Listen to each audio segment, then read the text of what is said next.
Welcome to the deep dive.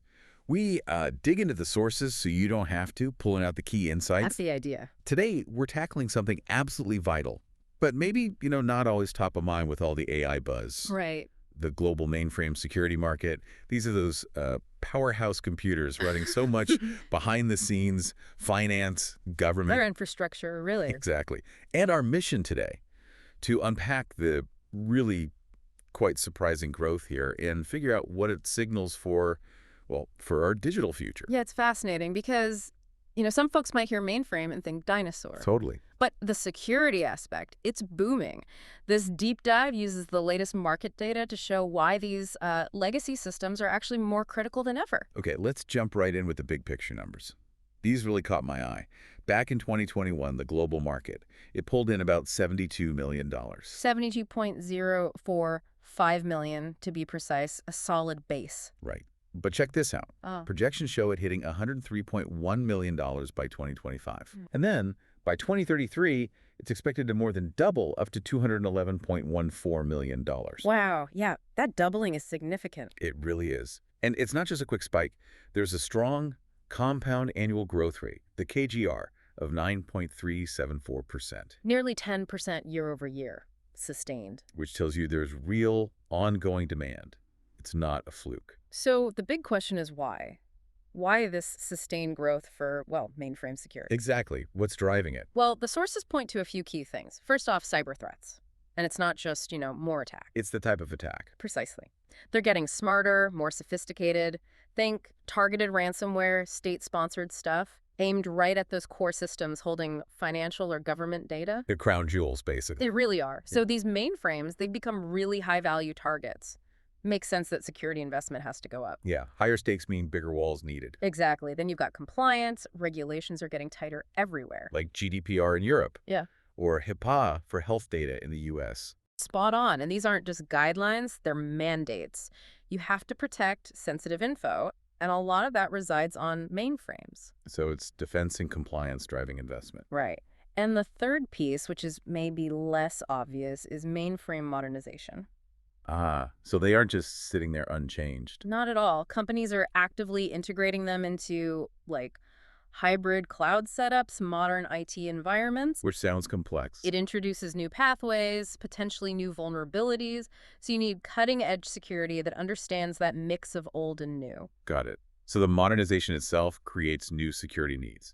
Absolutely. These systems are powerful, they're reliable, they endure, but they're also evolving. So security isn't an afterthought, it's mission critical, adapting right alongside the hardware. Okay, that sets the stage globally. But what does this look like region by region? Where are the really interesting growth stories? Let's dig into that. North America is, well, kind of the traditional leader here. Makes sense given the history with banking, insurance, government use.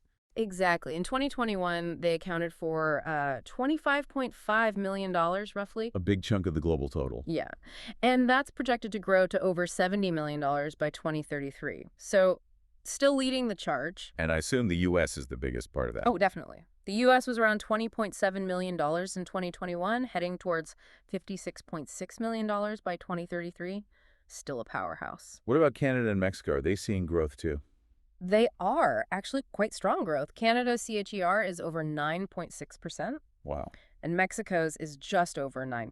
So it's not just the U.S. driving things there. It's a broad North American investment. Okay, interesting. Let's hop across the pond to Europe. How do things look there? Europe's making a really steady, significant contribution. It was nearly $18 million back in 2021. And the projection? Looking to hit over $50 million by 2033. That's a solid CAGR too, almost 9%. Any particular standouts in Europe? Germany actually has one of the highest growth rates in the region, about 9.7% CAGR. Securing that industrial and financial base, I guess. Seems like it. But it's not just Germany. The UK, France, Italy, Spain, they're all showing really solid growth too. HR is mostly in that 8 to 9% range. So widespread investment across the major economies. Definitely. And even, smaller markets are contributing meaningfully. Sweden, Denmark, Switzerland, Luxembourg, they're all part of this picture, growing steadily. Okay, so North America leads, Europe's strong and steady. Where's the, explosive growth happening? For that, you got to look at Asia Pacific. That's the real high growth engine right now. Okay, how high are we talking? The overall regional CAGR is over 10%, 10.189%. 9 to be exact. Oh. Starting from about $21 million in 2021, it's projected to surge past $67 million by 2033. That's huge. Who's leading the charge there? China. China is a major player, absolutely. Growing from around $6.6 million to over $21.5 million by 2033. That's like a 10.4% CAGR. Massive digital transformation pushing that. In Japan. Still a big mainframe user, right? Yep. Japan's significant too, growing from about $3.8 million towards $11.4 million. Solid growth. Is there one country that's really, like, jumping off the page in terms of growth rate? Yes. India. It's the standout performer if you're looking purely at the CAGR. How high? Get this. 11.247%. Whoa. Yeah. Growing from maybe $2.4 million to nearly $8.75 million. It suggests they're not just maintaining systems, but really building out foundational digital infrastructure now with security baked in. That's a massive leap. It's not just the giants either, right? What about other parts of Asia Pacific? No, you're right. Places like South Korea, Australia, Hmm. they're showing good growth. But then you have markets like Singapore. A major tech hub. Exactly. Singapore's got a TIGR over 10.5%. Mhm. Southeast Asia as a whole, Taiwan, they're generally seeing growth rates over 9.8%. It's a really broad-based digital transformation across the region. Okay, so Asia Pacific is definitely the one to watch for sheer speed. What about South America? South America shows what you might call emerging momentum, reflects those growing digital economies. Starting from a smaller base, I imagine? Yeah, around $3.5 million in 2021, but expected to hit nearly $11 million by 2033. Which countries are driving that? Brazil. Brazil's a big part of it, expected to almost triple its market size. But Argentina's interesting too, a CAGR over 10.3%. Another double-digit growth rate. And Chile's not far behind, nearly 10% CAGR, so definite signs of increasing investment there. How about the Middle East? Lots of digital ambition there, too. Absolutely. You see that reflected in the numbers, growing from about $2.5 million towards $7.5 million by 2033. Saudi Arabia, a key player. Yes, a significant contributor, but the UAE really stands out again. High growth rate. Yeah, remarkable growth, from only about $300,000 in 2021 to over $1 million projected by 2033. That's a CAGR of over 10.5%. That's serious speed, showing how crucial these core systems are, even in regions pushing the newest tech. It really underscores their importance. And finally, Africa, Okay, what's the picture there? also expanding. From around $1.4 million in 2021 to potentially over $4.3 million by 2033. Key countries. Nigeria, South Africa. Those are the main ones mentioned. Nigeria showing strong growth potential, and South Africa with a solid CAGR just over 9.3%. Reflects that broader investment in digital infrastructure across the continent. Okay, so looking back at all this data, Mhm. what's the big takeaway? Well, I think what we've synthesized here is pretty clear. The mainframe security market, it's absolutely in a high-growth phase globally. It's not some dusty corner. Right. It's being pushed by these really universal challenges. Cyber threats getting nastier, compliance getting stricter. And the fact that these legacy systems are still being actively modernized and integrated. Exactly. That's key. So whether you're looking at mature markets like North America, the boom in Asia Pacific, or the growing investments in Africa and South America, mainframe security is truly mission critical everywhere. So when you, our listener, hear this, what should you take away? I mean, it means that understanding this seemingly niche market, it actually gives you critical insights into the very backbone of our digital world. Yeah, it's fundamental. This isn't just about old computers chugging away. It's about the secure, reliable infrastructure that, makes your banking work, keeps essential services running. It shows incredible resilience and adaptability. And maybe here's a final thought to leave you with. Given this really consistent, significant growth we're seeing everywhere, what does this thriving mainframe security market really tell us about how we define legacy systems? Does it maybe challenge our idea of what's old versus what's just, enduring, adaptable, and absolutely essential for whatever comes next digitally? Something to think about. Welcome, curious minds, to the deep dive. Okay, imagine the absolute core systems, the engines running global finance, government, even healthcare. Chances are they're not the flashy new tech everyone's talking about. They're these unsung giants, mainframes. For ages, they were seen as these untouchable fortresses, almost forgotten in all the cloud hype. But now, the mainframe security market is, it's really heating up, seeing an unprecedented surge. So our mission today is to unpack the key developments shaping this market. We want to give you a shortcut to being genuinely well-informed on what's, frankly, a vital subject. We're going to dive into why these bedrock systems are suddenly facing new, really sophisticated threats, things they just weren't designed for. And it's forcing a whole rethink about how we protect the absolute core of our digital world. So let me ask you this straight off. What do you think is driving all this new investment in these systems that just seem to keep going? Well, it's fascinating, isn't it? Because it's easy to think mainframes, with that bulletproof reputation, that they're somehow immune to modern cyber threats. But the surprising thing is, the very things that make them essential, their huge processing power, the way they consolidate data, that also makes them incredibly attractive targets. We're talking the most sophisticated attacks out there now. Think about the rise in ransomware, these complex insider threats, massive data breaches. And if you connect that, it's those high-stakes sectors, isn't it? Finance, government, healthcare. They handle incredibly sensitive data, so they're prime targets, and that's forcing them to invest heavily. So we're moving beyond just like patching things up reactively. Organizations aren't just plugging holes anymore. They're fundamentally rethinking security for these core systems. They're demanding specialized stuff for preventing access, spotting threats in real time, and absolutely keeping data safe. Exactly, and that flows straight into the whole compliance issue, Right. which is huge. This isn't just, best practice. It's often a legal requirement.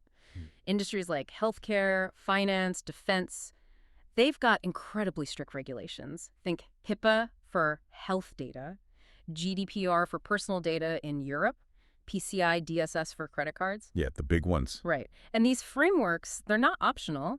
They demand really robust data protection, detailed audit trails, super secure access. Okay, so that's where these specific mainframe security tools become, well, not just nice to have, but essential. They're crucial for actually meeting compliance, right? With things like encryption, strict access controls, automated reporting, which cuts down on those massive fines, yes, but maybe more importantly, it protects against, the catastrophic loss of trust if there's a breach. Yeah. Or just operational chaos. Precisely. And, despite all the talk about moving everything to the cloud, mainframes are still irreplaceable for so many mission-critical functions. They're the silent workhorses, processing billions of bank transactions, managing airline systems, storing huge government records. Their reliability, their speed, it's still unmatched for certain things. So the demand for strong security around them isn't going away. It's actually getting more intense. It's kind of like having that super reliable old car, but suddenly needing to fit it with, I don't know, a jet engine because the roads are full of new dangers. Okay, it sounds like a really clear case for investment then, if they're so critical and the threats are so obvious. Yeah. So why isn't everyone just doing it? What's the holdup? What's holding back the progress here? Well, it's not quite that simple. One of the biggest hurdles is just the sheer cost involved. Right. Implementing these advanced mainframe security solutions, it comes with a really steep price tag. You've got licensing, software upgrades, and critically, hiring those cybersecurity pros with the right, quite specialized mainframe skills. Right, that expertise doesn't grow on trees. Exactly. So for, say, mid-sized companies with tighter IT budgets, this financial barrier can really slow things down, even if they see the risks. Yeah, I can absolutely see that being a major blocker. And then you mentioned the people, the human side. My sources talk about a critical shortage of skilled professionals. Yeah. Is that just about training, or is it something deeper about how the tech workforce is changing? It's multifaceted and honestly quite worrying. You've got a lot of seasoned mainframe experts who are retiring now. Ah, the gray drain. Precisely. Taking decades of really specific knowledge with them. At the same time, the newer IT folks, they often focus almost entirely on cloud platforms. That's where they see the new and exciting jobs. Okay. So this growing skills gap makes it incredibly tough for organizations to consistently maintain, upgrade, and monitor their mainframe security properly.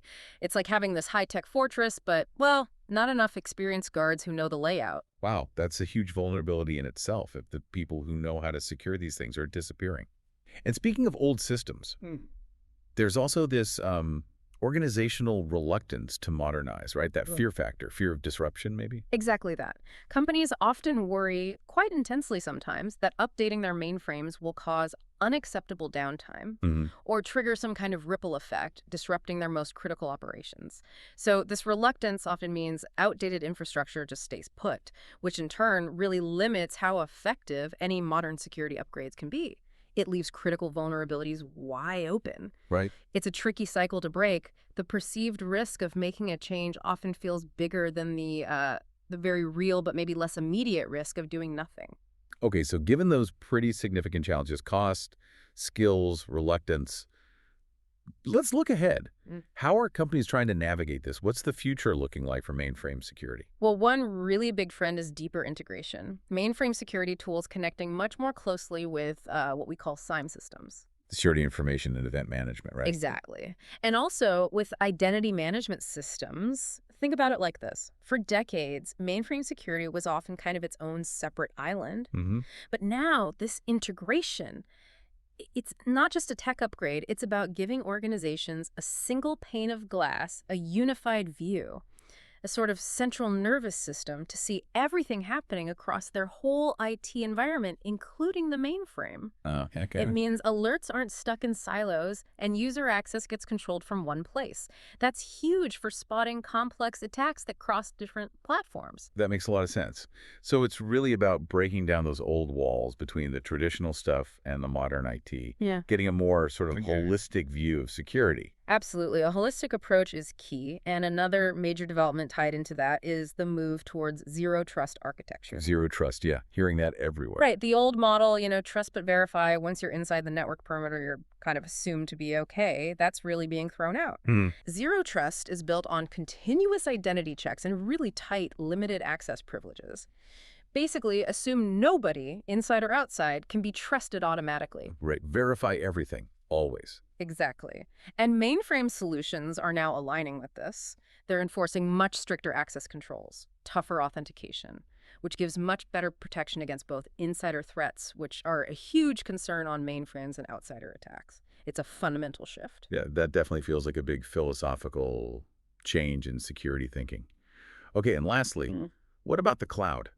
How do mainframes, these sort of deeply rooted on-premise systems, fit in with cloud security? How does that integration work? Yeah, that's the third key trend.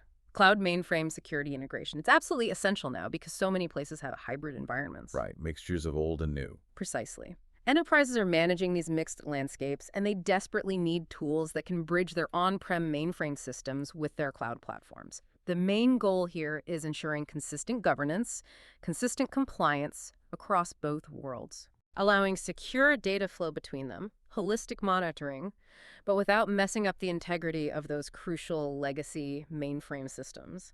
It's not about one replacing the other anymore. It's about making them coexist securely and seamlessly. Okay, so wrapping this up, what does all this mean for you, our listener? I think the big takeaway from our deep dive today is pretty clear. Mainframe security, it's not optional anymore. It's not some set it and forget it's line item. It's absolutely essential, driven by, well, everything we've discussed. Rising cyber threats, those strict compliance rules, and these evolving security ideas like zero trust and deep cloud integration. Yeah, understanding these dynamics is really critical, not just for the big companies, but maybe for you to think about the security of your own data and the critical services, banking, travel, healthcare that you rely on every single day. So much of that still runs quietly on mainframes in the background. Absolutely. Which leads to a final thought for you to chew on. Considering this ongoing deep reliance on mainframes for our most vital functions, and considering those big challenges we talked about, modernization, the skills gap, what do you think is the biggest long-term risk if organizations fail to adapt their mainframe security strategies quickly enough? Something to mull over until our next deep dive.